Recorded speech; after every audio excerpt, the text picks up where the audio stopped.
He didn't go into this forest to find a miracle. He went to forget everything he'd lost. But when a wounded wolf pup collapsed at his feet in a snowstorm, something ancient awakened.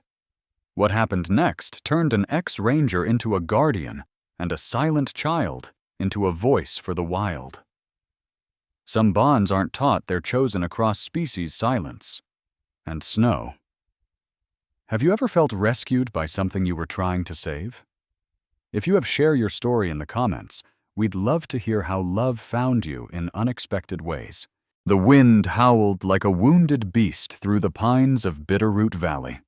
Snow fell in slow, heavy flakes, cloaking the Montana wilderness in a white silence that swallowed sound and breath alike. It was mid-February, and the town of Elk Hollow, little more than a cluster of weathered cabins and shuttered shops tucked along the icy curves of the Bitterroot Mountains, had all but gone to sleep. Power lines groaned under the weight of ice, and the only signs of life came from chimney smoke or headlights cutting through the dark. In a cedar cabin buried deep in the forest's edge, Ethan Graves, age 45, stirred a pot of venison stew over a crackling fire. He was a man carved by the land he lived on, tall and broad-shouldered, with hands like bark and a weather-beaten face, creased from years under sun and snow. His salt and pepper beard was thick, and his eyes, once warm hazel, now held a guarded stillness. After his wife Claire died in a hiking accident 6 years ago, Ethan had resigned from his post as a forest ranger and retreated into solitude. Conversations had dwindled to short exchanges with the mailman and the occasional visit from the town vet. He didn't mind. The wilderness was quieter than people, and grief didn't require explanations. He had just sat down to eat when something disrupted the natural rhythm of the woods, a faint, high-pitched yelping. Not a coyote, and not the wind either. Ethan froze spoon halfway to his mouth. The cry came again, sharper this time, and unmistakably desperate. He stood pulling on his worn flannel coat, fur-lined trapper hat, and insulated boots. Slinging a flashlight and first aid kit into his satchel, he stepped outside. The cold hit him like a slap, but he pressed on, guided by instinct as much as sound. The snow reached mid-shin, and the beam of his flashlight cut narrow paths through the white shroud of falling flakes. After 20 minutes of trudging, Ethan reached the old creek bed, now frozen solid, and spotted it. A lump in the snow, shivering violently. He approached cautiously. It was a wolf pup, no older than 4 months, its coat a smoky silver mottled with ash. A nasty gash stretched across its hind leg, blood already clotted with snow.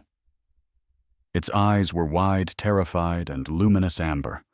Ethan dropped to one knee and murmured softly, "Easy now, kid. I'm not here to hurt you." The pup growled weakly, then whimpered. Ethan reached out slowly, letting the pup sniff his glove.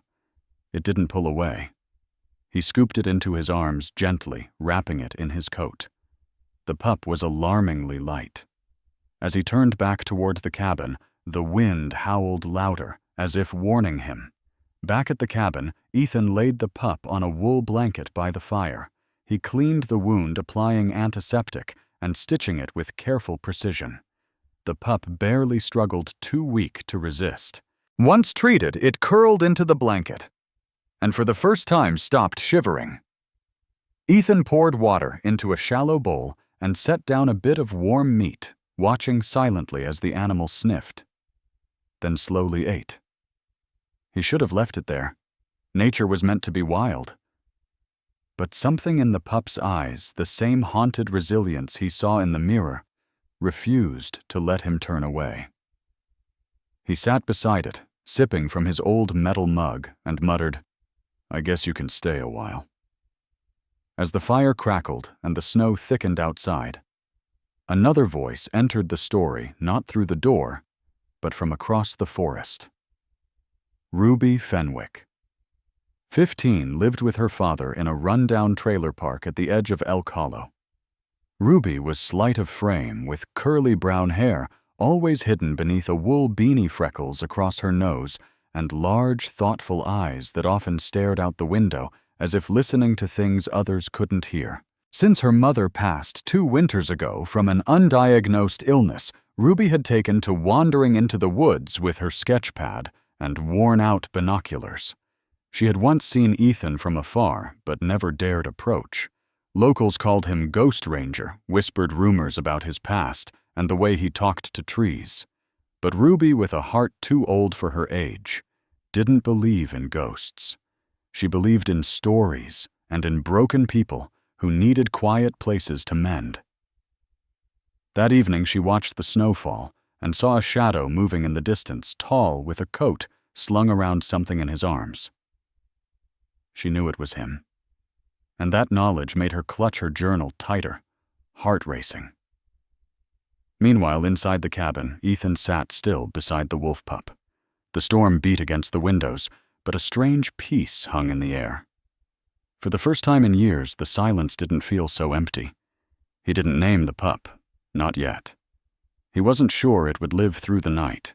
But when he rose to check the firewood and looked back, he saw the pup watching him not with fear, but with a strange, silent trust. Outside, under the cover of night, 6 pairs of eyes blinked open from the tree line. Unseen by Ethan, the rest of the wolf pack had found his trail. Their alpha, a sleek and muscular female with a crescent-shaped scar across her snout, sat perfectly still.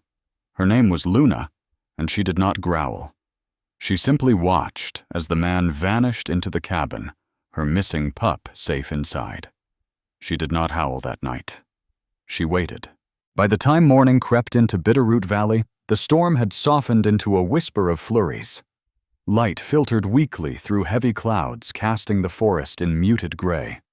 Elk Hollow remained hushed beneath the snow, with only the low hum of a snowplow in the distance disturbing the silence.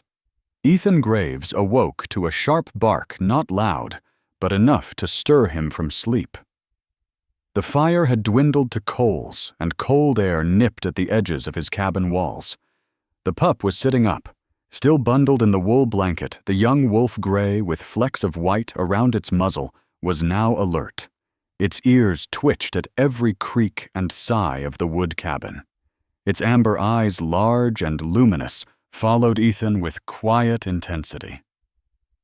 "Well, you're tougher than you look," Ethan muttered as he knelt beside it checking the leg wound. The swelling had gone down slightly, and the stitches held firm. The pup whimpered, but didn't flinch. Ethan warmed some broth on the stove and poured it into a shallow bowl. The wolf sniffed, then lapped at it greedily.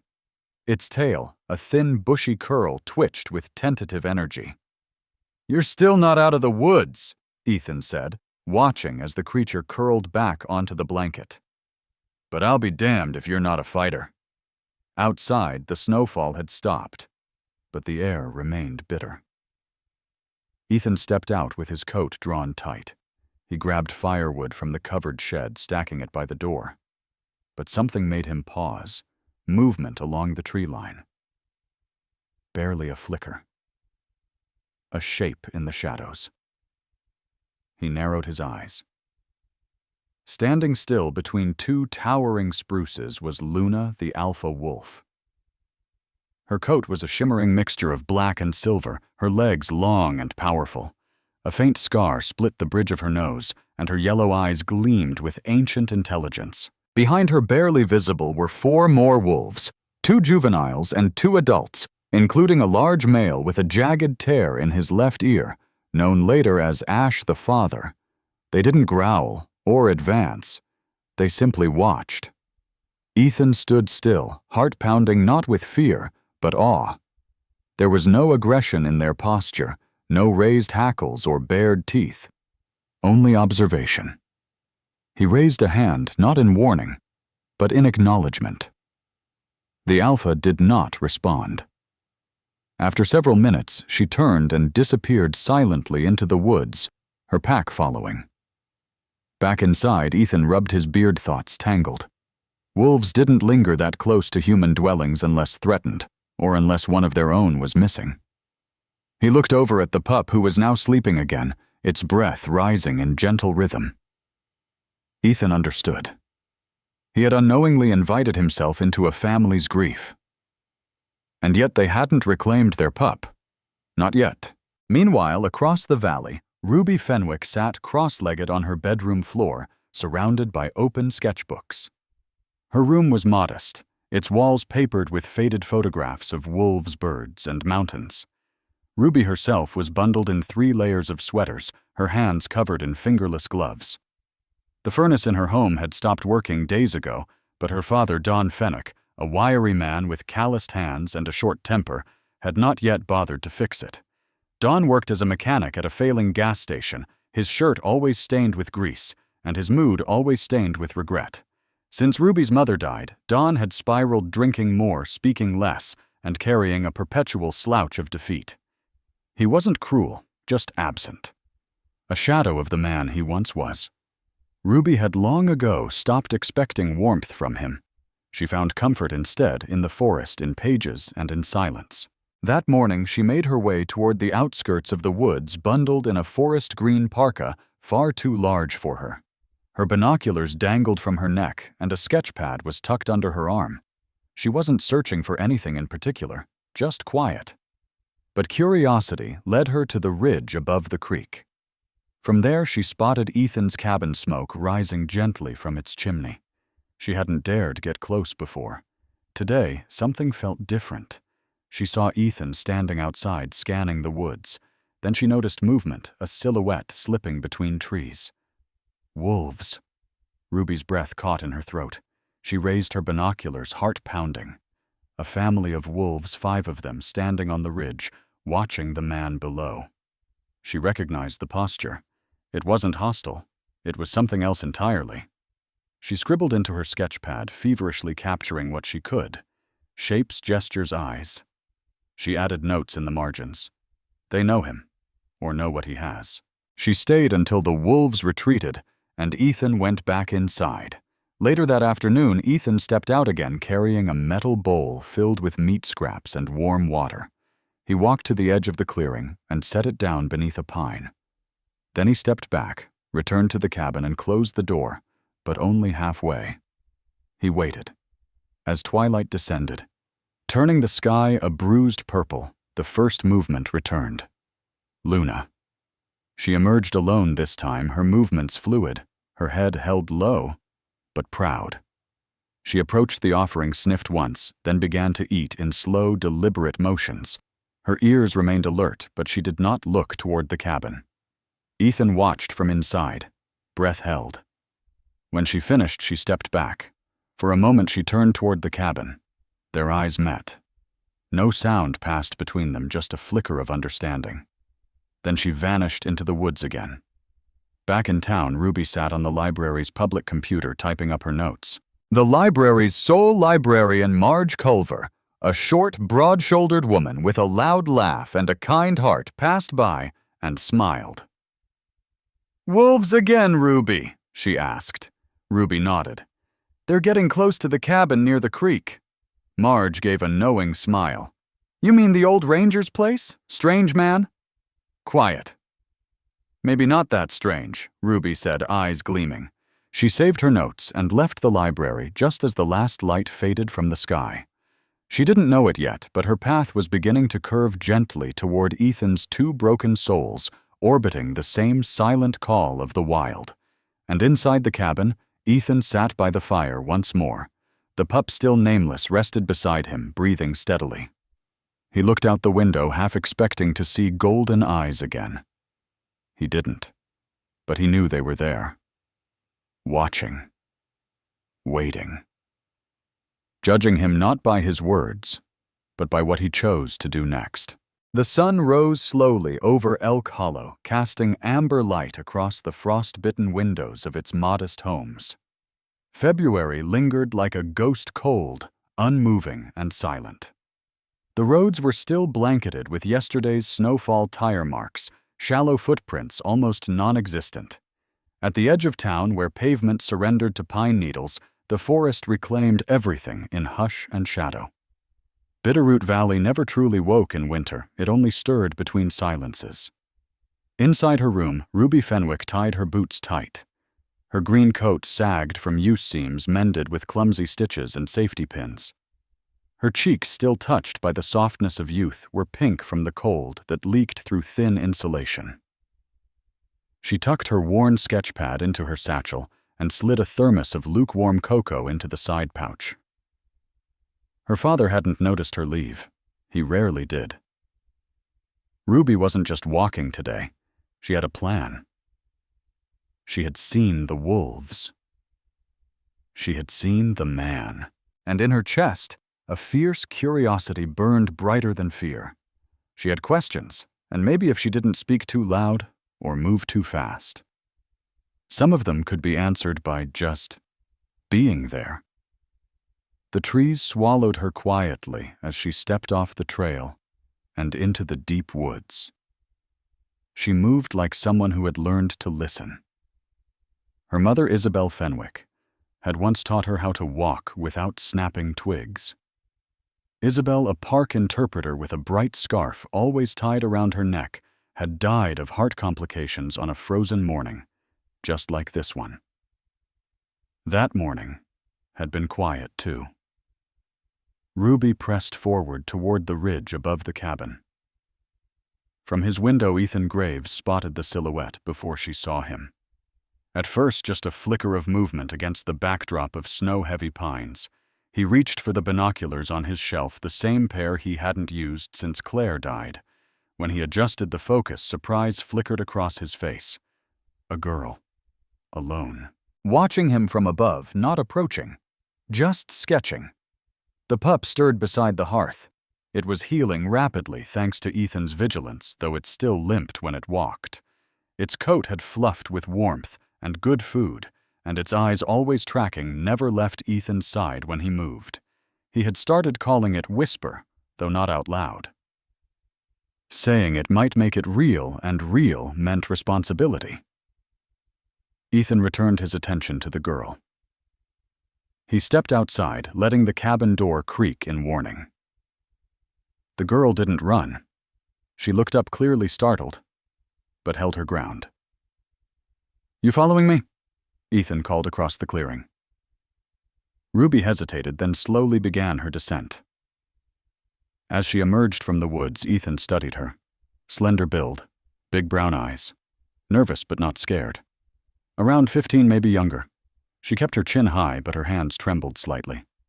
"You're the ranger," she said, almost accusingly. "Used to be," he replied. "I saw you with the wolves." "I figured." He nodded at her satchel. "You draw." She pulled out the sketch pad and handed it to him. Ethan flipped through pages of charcoal wolves, elegant lines, sharp eyes, dynamic motion. The drawings had weight, emotion. "You've been out here a lot," he murmured. "My mom was a naturalist. She taught me to observe." Ethan looked up. "Where's she now?" Ruby paused. "Gone. 2 winters ago." Ethan returned the sketch pad without a word. Loss recognized loss. "You shouldn't be out here alone," he said. "I'm not alone," Ruby replied, her gaze drifting toward the cabin. "Is it true? You're keeping a wolf pup?" Ethan hesitated. "It's injured. Can I see it?" Something in her voice, a mix of wonder and pain, softened him. He stepped aside. Inside, Whisper raised its head as Ruby entered. She dropped to her knees slowly, careful not to make sudden movements. Whisper watched, her eyes alert, but did not retreat. "He's beautiful," she whispered. "Or she," Ethan replied. "Tough little thing. Do you think her pack knows where she is?" "They do. They've been coming every night." Ruby looked up. "And they haven't tried to take her back. They're waiting, watching, maybe trying to decide if I'm a threat." "Are you?" Ethan didn't answer. Ruby stayed for hours. She didn't speak much, only watched, sketched, and occasionally offered bits of cooked meat to Whisper. The pup grew bolder under her gaze, venturing from the blanket to rest beside her boots. Ethan watched this unfold with quiet awe. There was something seamless about it, as if the girl belonged here more than most adults he'd known. That evening, the wind shifted. Ethan noticed at first a change in pressure, a stillness that wasn't normal. Then the howls came, low at first, distant, then closer, harmonized. 6 distinct voices weaving through the dusk like smoke. Ruby froze. "They're here," Ethan said. He stoked the fire, dimming the lamps. "We don't want to startle them." They stood by the window as 5 shapes emerged from the forest, Luna in the lead, followed by Ash and the 4 other pack members. They didn't advance. They didn't growl. They simply waited. Whisper stood limping to the door, ears perked. "She knows," Ruby whispered. Ethan opened the door a crack. Whisper hesitated, then turned back and brushed against Ruby's leg before sitting by the hearth again. Not yet. Luna stepped closer, her breath forming clouds in the cold. She looked not at Whisper, but at Ruby. Their eyes met, and in that moment no one moved. Girl and Alpha. Wild and wounded. 2 hearts echoing across the boundary of species. Then Luna dipped her head and retreated into the trees. The others followed. No sound, no threat. Just the turning of snow under padded feet. "They're not here to take her," Ruby said, eyes wide. "They're waiting for her to choose." Ethan nodded slowly. "Seems like it." When Ruby left that night, the stars had just begun to show. She turned back once before disappearing into the woods. Inside the cabin, Whisper lay between them, tail thumping softly. Ethan looked over at the empty chair across the fire and imagined Claire watching all of this unfold with a quiet smile. Maybe he thought we're not meant to heal alone. Morning returned to Bitterroot Valley in hues of pale gold and gray, bleeding slowly over the snow-covered ridgelines like the world was waking up shyly. The air was still brittle with cold, though the clouds had cleared, allowing the distant peaks to shimmer under thin sheets of ice. Elk Hollow had resumed its quiet rituals, coffee pots, bubbling in dim kitchens, boots crunching over packed snow and breath-forming fog at every step. But deep in the forest where the trees whispered and remembered, something more profound stirred. Inside the cedar cabin, the hearth pulsed gently. The warmth had coaxed Whisper into deeper sleep, her breathing steady, her leg wound mending well. Ethan Graves stood at the kitchen counter pouring hot water into 2 mugs, his eyes sharper than they'd been in years flicked toward the figure curled on his couch. Ruby Fenwick was still wrapped in the wool blanket he'd given her the night before. She had fallen asleep beside the fire after a long evening of quiet, broken only by a shared meal, a few cautious stories, and the occasional soft pat she gave Whisper. Ethan hadn't meant for her to stay, but he hadn't made her leave either. She stirred now, blinking under the dim amber light. "Did they come back?" she asked, voice hoarse with sleep. Ethan handed her the mug. "Not last night. Maybe they're waiting to see what we'll do." Ruby looked toward the door. "She's part of them. But she doesn't want to go." "She's torn," Ethan said. "And wolves don't force their own. They wait." Ruby nodded, absorbing that. She pulled out her sketchpad and began a new page. A rough charcoal image of Whisper resting between 2 shadows, one shaped like a man, the other like a wolf. That afternoon, Ethan hiked deeper into the forest, guided by instinct, and a strange ache that had returned to his chest, not pain, but presence. Ruby stayed behind, agreeing to tend the fire and watch Whisper. Ethan's path was slow, measured. He carried no rifle, only a small pack with dried meat and water, a silent offering. 3 miles in, he reached a clearing fringed with dense spruce. The snow here was undisturbed, save for the faint impressions of paw prints, 6 of them looping and crisscrossing like a story etched in white. He knelt and set the food down on a flat stone, then remained kneeling, eyes lowered. No movement, no sound, only wind in branches. But he knew they were there, watching, waiting. "I don't want to take her," Ethan murmured into the quiet. "She came to me. I helped her. But I know she's yours." A breath of wind. A shift of snow. Luna emerged from the trees like a spirit summoned. Her posture was calm, but commanding ears, alert tail still. Ethan looked up, meeting her gaze. She did not bare her teeth. She didn't growl. She walked to the stone and sniffed the offering, then raised her head, eyes locking with his again. There was no transaction here. No words. Just recognition.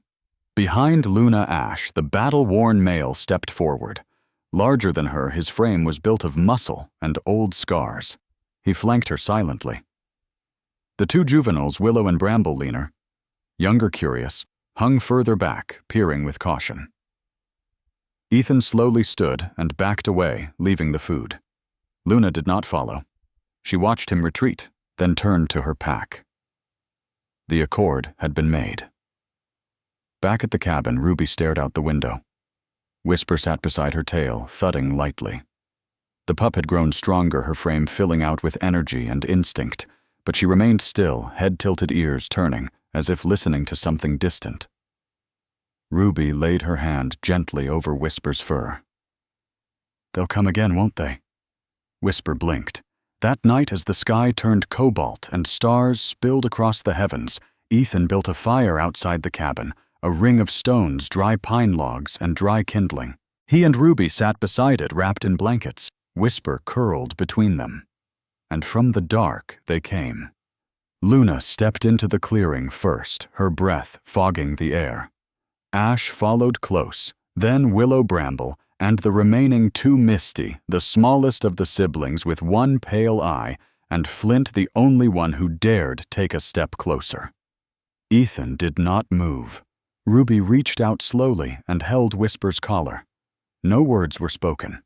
The wolves didn't come for violence, nor did they try to reclaim their pup. Instead, they sat forming a half-circle beyond the firelight. An audience, a presence, a quiet agreement. Whisper stood, limped once, then walked to the fire's edge and sat. She didn't cross to them, but she didn't retreat either. Luna watched, then slowly she laid down. It was not submission, it was permission.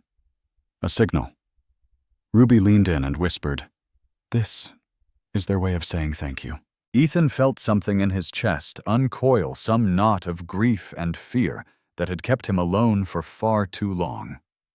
He stood and stepped back into the cabin, returning moments later with an old collar leather, worn once belonging to his dog Max, lost long ago in the same woods. He held it out. Whisper approached. Let him fasten it gently. "I'll keep her safe," he said quietly. Not to Ruby, not even to Whisper, but to the woods, the stars and the 6 silent shapes beyond the firelight. And then, as quietly as they had come, the wolves melted into the night. The days grew slightly longer in Bitterroot Valley, though winter showed no signs of retreating. February's claws still gripped the mountains, and the sky hovered in shades of steel. The forest exhaled mist with each dawn. And in Elk Hollow, murmurs began to drift through diners and corner stores, rumors of wolves seen too close to town, of shapes in the trees of firelight deep in the woods where no one should be living. Inside the cabin, Whisper had grown stronger. Her gait still carried a slight limp, but she no longer needed help standing. Her coat gleamed in the firelight, sleek silver and wild. She spent her time curled beneath the cabin's windows or pressing her nose against the door as if listening for something just beyond it. Though Ethan never caged her, she never strayed far. Ethan Graves, once hardened by grief, had softened in quiet, invisible ways. His steps were less mechanical now. He spoke more. Not much, but enough. The silence that used to suffocate had turned into a shared space stretched gently between him, Ruby and Whisper, like a thread that didn't need tying. Ruby Fenwick had become a regular presence. Every morning she arrived with a sketch pad and sometimes a thermos of watered-down cocoa. Ethan gave her a place by the fire and, over time, a chair of her own. She never overstayed. She never asked for more than time and silence, which made her easier to welcome than most adults he'd ever known. But peace in the woods? rarely lasted. That morning, Ruby burst through the cabin door earlier than usual, her cheeks flushed not from cold, but from alarm. Snow clung to her boots, and her voice trembled. "They're here," she said. "Hunters." Ethan straightened from where he was splitting wood. "What kind men?" "With dogs. Traps. I saw them near the West Ridge, too close to the den sites." Ethan's jaw tensed. He grabbed his coat and reached for the radio on the shelf. Static crackled, but no one answered. "Most patrols are suspended till spring," he muttered. "Not enough staff this season." Ruby looked at him. "We have to do something. I'm not a ranger anymore." "But you still know the trails, the land. Better than anyone." Ethan hesitated. Then he moved to the back wall, reached behind the stacked firewood, and pulled out a locked case. From inside, he retrieved an old trail map, a pair of binoculars, and a satellite phone with a cracked screen. "Show me where he said." Ruby knelt beside him, tracing a gloved finger over the map. "Here, near Copper Ridge. I saw at least 3 men. One had a scoped rifle. They weren't just hiking." "They're after the pack," Ethan said grimly. "Or something they think is threatening livestock." Ruby looked toward Whisper, who sat watching them silently. "They'll use traps, won't they? Leg snares, neck wires. They don't care if it's a cub or a mother." Ethan packed quickly. Ruby insisted on coming. At first he refused, but she looked him in the eye and said, "If you go alone and something happens, no one will know." That settled it. They hiked west through knee-deep snow, following old ranger paths Ethan still remembered like scars. Whisper followed them halfway, stopping only when the scent of strangers grew thick in the wind. She growled once low and uncertain, then vanished back into the trees. By noon, Ethan and Ruby reached a rocky overlook above Copper Ridge. From there, they saw them. 3 men. One was Russell Kane, a broad-shouldered man in his 50s with a camo jacket stained by motor oil and a trimmed white beard. He owned a scrapyard outside Elk Hollow and held a local hunting permit that he liked to abuse. Beside him stood Marty Caldwell, lanky and sharp-eyed, always chewing tobacco, always grinning too much. The third man was Jake Duvin, younger, barely 30, with a scowl frozen to his face and a shotgun slung across his back. They were hammering traps into the snow, their dogs barking large breeds with GPS collars and bloodlines bred for pursuit.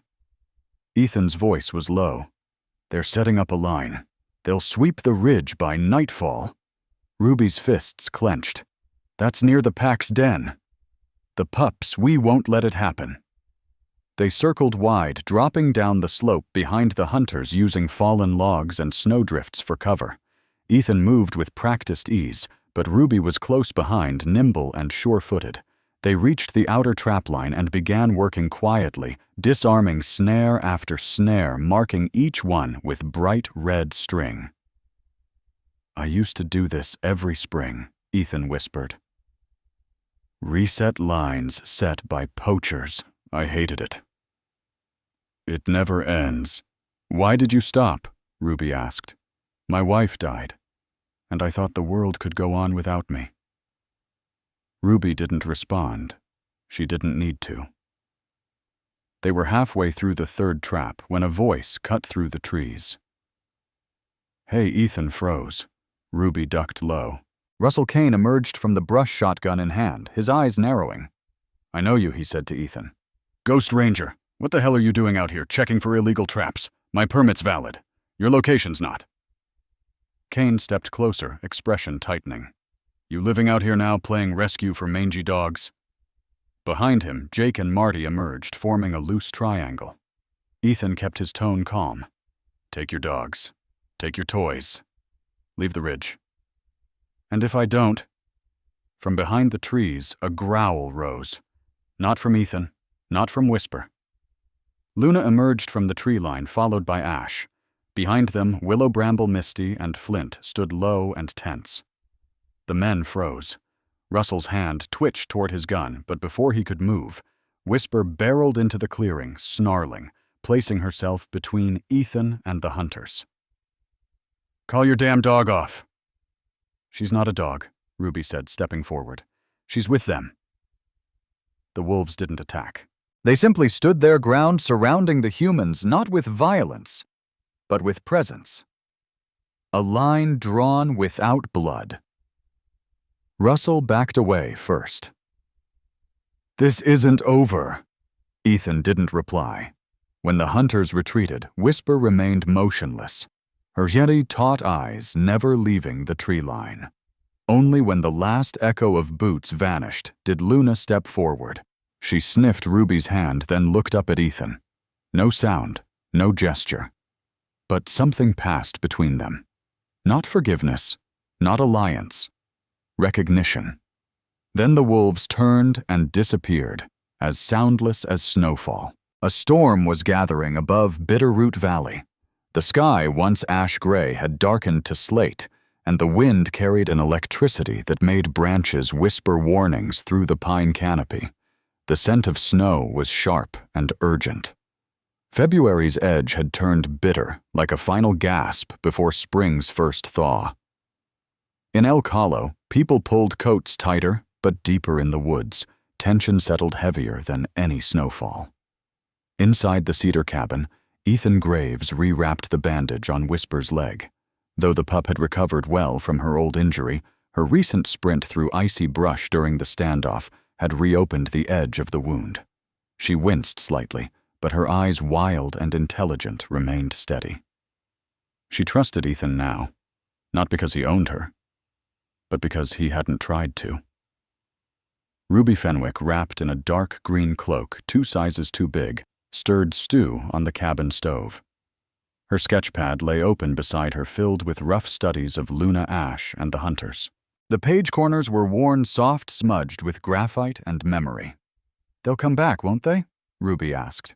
Ethan nodded. Russell's not the type to walk away. He saw wolves protect people.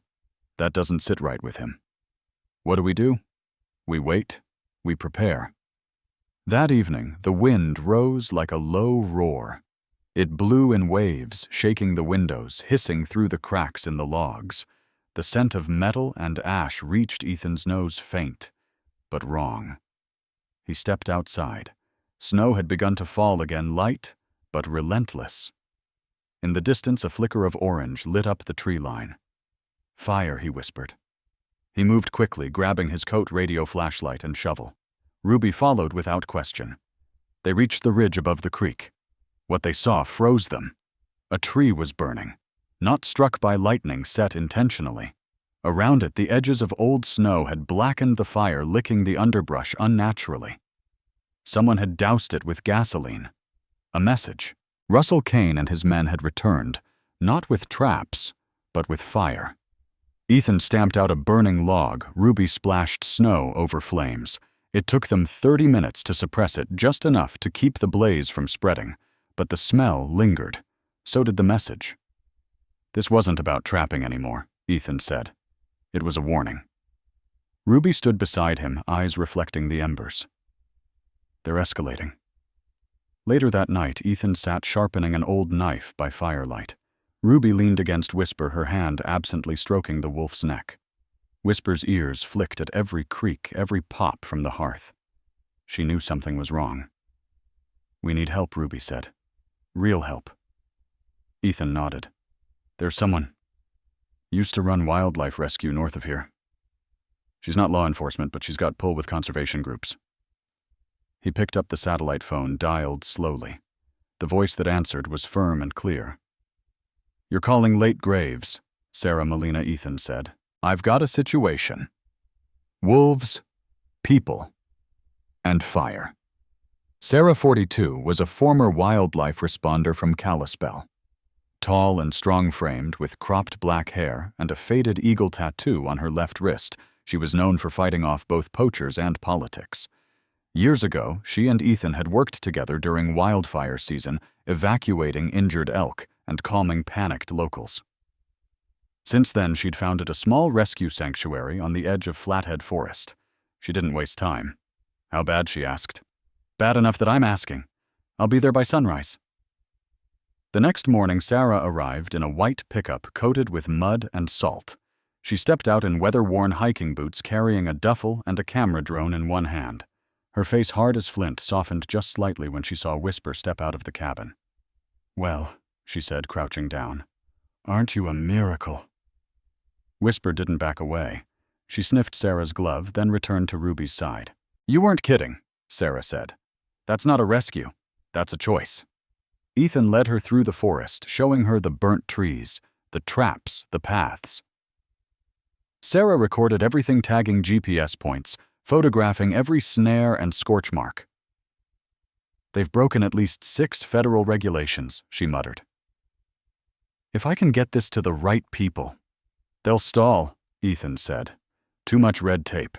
Then we go public." That night, Sarah launched her drone over the valley. It hovered high above the tree line, capturing footage of the wolves near their den, the burned-out trap site, and Whisper playing quietly with Ruby in the snow. It told a story, one of family threat and quiet resistance. Ethan stood by the fire, watching Sarah upload the footage. "Think it'll make a difference?" "Truth usually does," she said. "Eventually." But the forest was not waiting for politics. In the early hours of the next morning, a noise shattered the calm shouting. Boots. Barking dogs. A crash of metal against wood. The hunters had returned. Ethan bolted from his bed. Ruby woke with a gasp. Whisper growled low. They burst through the cabin door into chaos. Russell and his men had circled back with dogs and floodlights, shouting into the trees, trying to flush the wolves from their den. Sarah was already outside, camera raised, voice firm. "You're trespassing," she yelled. "This is protected land." Russell pointed at her. "This is retaliation. That mutt you're sheltering attacked us." She defended herself. "She's a wolf." "She's more human than you."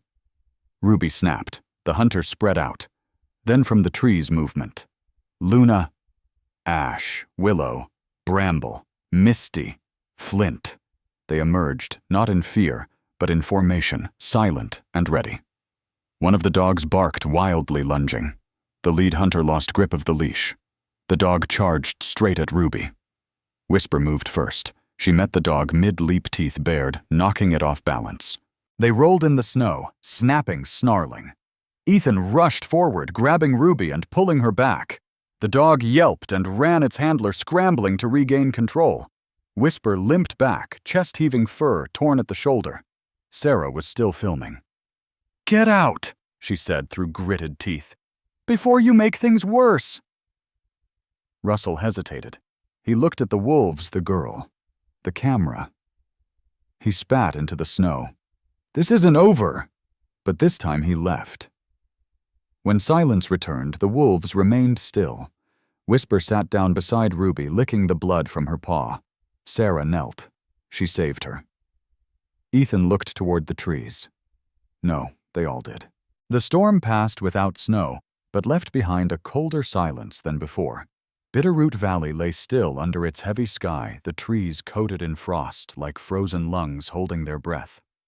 In Elk Hollow, the townsfolk whispered more freely now about wolves in the woods, about firelight seen near the creek, and about the strange man who had once been a ranger, now protecting beasts as if they were blood.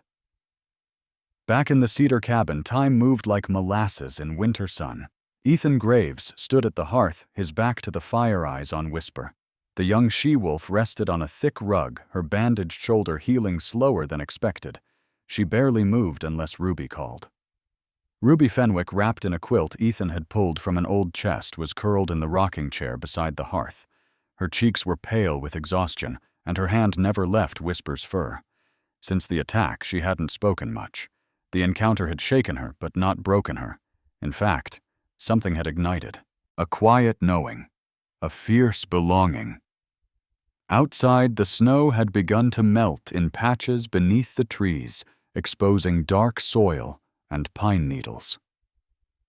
It was still winter, but spring had announced itself in tiny gestures. A thawed patch of earth, a single drip from the eaves, a squirrel flickering through branches. Sarah Molina, who had taken up temporary shelter in her truck, parked just beyond the cabin's tree line, returned that morning with 2 USB drives and a bundle of papers. She stomped snow off her boots before stepping inside. "Footage is uploaded," she said. "Local media picked it up. Environmental watch groups too. Russell's going to find his name wrapped around a lot of angry headlines." She placed the papers on the table. "Witness reports, legal templates. I'll file the first complaint with the state by end of the day. We've got something now." Ethan didn't answer right away. His attention drifted toward Ruby. "She hasn't said much," he muttered. Sarah looked at the girl, who gave her a faint nod. "She's processing," Sarah said softly. "Let her be." Sarah stepped outside to make her calls, and Ethan pulled up a second chair. He sat beside Ruby, gently setting a mug of warm cider in her hands. "She was faster than me," Ruby said, suddenly voice barely audible. "I didn't even see the dog coming." "She knew where to be," Ethan replied. "And she made the choice." Ruby looked down at Whisper, then back at Ethan. "Does it ever stop feeling like you owe them everything?" Ethan paused. "No. But one day you realize they never asked you to." Whisper opened her eyes. She nudged Ruby's hand, then Ethan's knee. Her gesture was slow, deliberate, acknowledging both. That afternoon, something shifted in Ruby. She stood stretched and asked Ethan if she could gather pine cones near the creek. He agreed on the condition that she stayed within sight. She didn't go far. She wandered just beyond the cabin, Whisper trotting slowly at her side. The she-wolf's gait had improved. The stiffness was fading. They moved in rhythm, girl and beast, like a memory from another life. At the creek, Ruby knelt to scoop water into her canteen. The stream had thawed just enough to run thin ribbons of silver beneath the ice. She spoke softly as she worked, not to whisper, but to the air. "My mom used to bring me here," she said. "She said this stream was old magic. She said it remembered things." Whisper lowered her head, lapping gently at the bank. The air around them was still sacred. Ruby reached into her satchel and pulled out her sketchbook. She turned to a nupa and began to draw slow lines, a pair of watchful eyes, a circle of pine, and in the center a girl sitting beside a wolf. The drawing was for no one, not even Ethan. It was her way of breathing. Back at the cabin, Sarah reviewed her notes while Ethan fixed a broken latch on the cabin door. "You ever think about what comes next?" Sarah asked. Ethan tightened a screw. "Not in years." "Well, maybe you should start." He looked at her. "I'm not talking about court cases," she continued. "I'm talking about living again. The girl's not just here for the wolves. She's here for you too." He sighed. "I'm not exactly father material." "Neither is grief," Sarah said. "But here you are, still holding it like it's all you've got." Ethan didn't reply. He just returned to the work. But something in his posture shifted his shoulders, dropped the tension in his jaw, eased. That night they sat around the fire. Ethan, Ruby, Sarah, and Whisper. No words, just quiet warmth. Suddenly a noise from the woods. A soft padding, a rustle. The wolves had returned. Luna stepped into the clearing, first regal and cautious. Ash followed. Then Willow Bramble, Misty, and Flint. But this time they didn't stay at the edge. One by one they approached the fire. Ruby held her breath. Luna stopped just short of Whisper, their eyes locking. Whisper stood her tail gently wagging and nuzzled Luna's muzzle once before returning to Ruby's side. The rest of the pack watched, and then quietly lay down. Around the fire. Around the humans. It wasn't a pack claiming territory. It was a family choosing peace. Sarah took a picture not with her camera, but with her eyes. She knew better than to break the moment. Ruby whispered, "They're staying." "No," Ethan said. "They're resting." She nodded, understanding the difference. The fire crackled. Snowflakes drifted softly through the air. And in the hush of that winter night, healing arrived, not with fanfare, not with declarations, but in the presence of beasts who chose to trust and the people who chose to stay. Spring arrived not with a sudden burst, but with the slow unfurling of life beneath the snow. Bitterroot Valley began to shed its winter skin. Patches of green pierced through ice-crusted earth, and the pines swayed softer, their branches no longer groaning under frost. Streams ran freer, birds returned, and in Elk Hollow, people spoke with less fear in their voices when they mentioned the woods. Inside the cabin, warmth came not just from the fire, but from the rhythm of healing.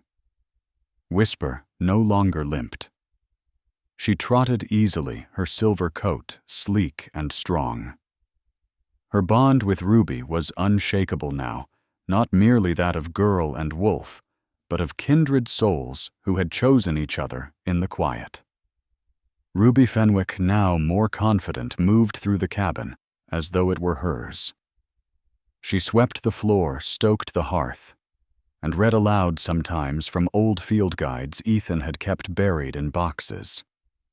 She no longer asked for permission to speak. She simply shared. Ethan Graves noticed the difference in himself, too.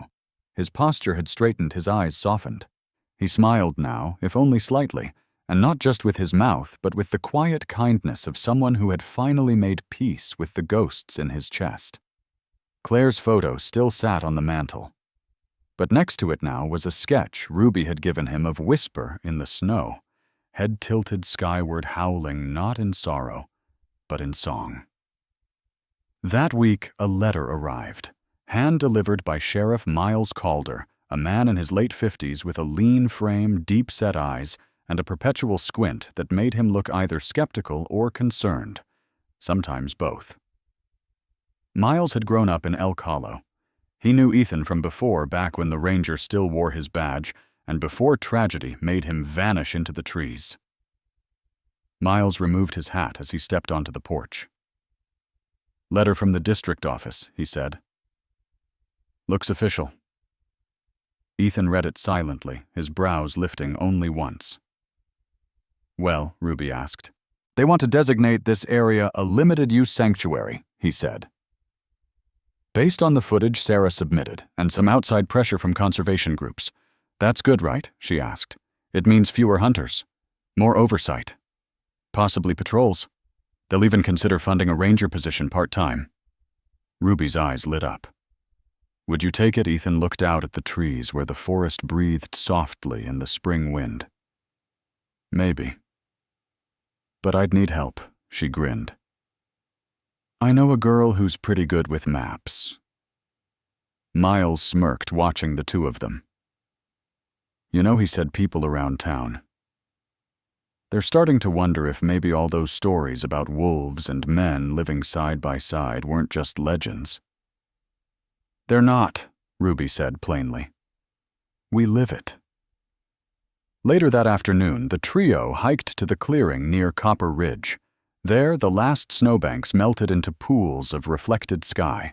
The same place where conflict had once sparked now felt sacred, untouched by the fire, the traps or the shouts of fear.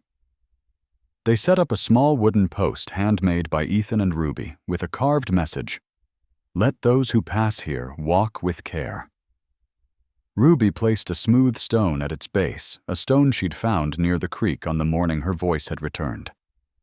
On it, she had drawn a paw print inside a child's hand. Whisper stood nearby, ears turning eyes on the trees. And then they came. Luna regal and composed. Ash strong and watchful. Willow and Bramble playful, darting between tree trunks.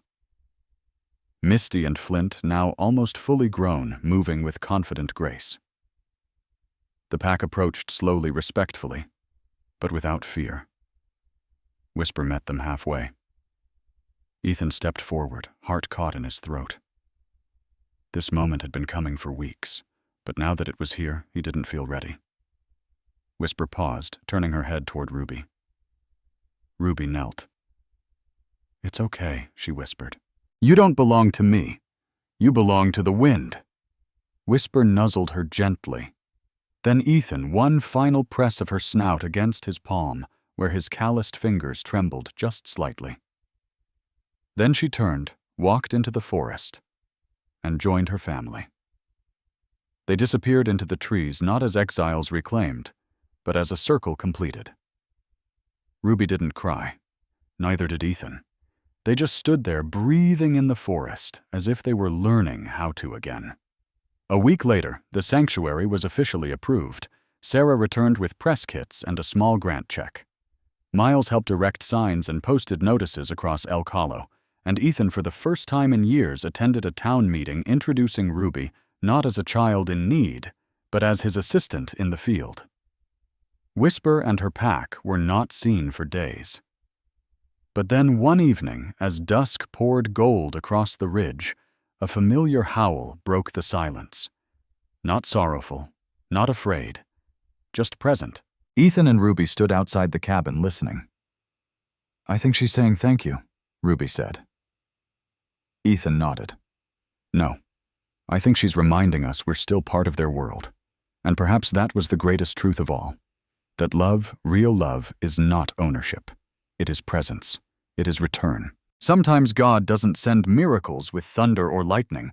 He sends them quietly wrapped in fur in the eyes of a child, or in the strength to stay when it's easier to run. In a silent forest, a broken man, a lost girl, and a wounded wolf found each other, and something greater than themselves. Maybe that's how grace works too. Not always loud, but always near. If this story touched your heart, share it with someone who still believes in second chances. Leave a comment and tell us. Have you ever been found by a love you didn't expect? And if you believe God still works through quiet miracles and unlikely bonds, type Amen in the comments below. Subscribe for more stories where hope always finds a way. May God bless you and all those who walk beside you.